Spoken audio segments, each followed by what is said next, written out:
How to add another account in Telegram. Hey everyone, welcome to the channel. This is Rose and I'm here to guide you to add another account in Telegram. So do watch the video till the end, and without any further ado, let's dive right into the video.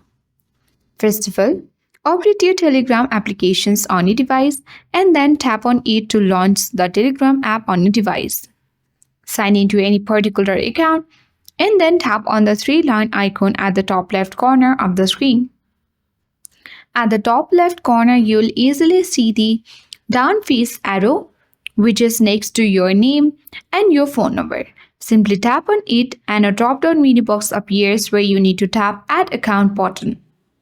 So simply tap on it to access to the other page, where you will get access to this section where you can easily enter your different number which you want to again log in to your Telegram.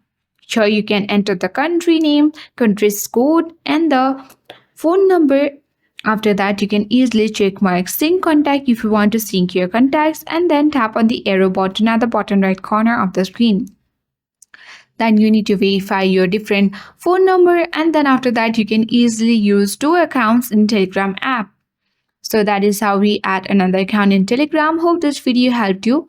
If you are new to our channel, hit the like button and subscribe for more tech and tips videos.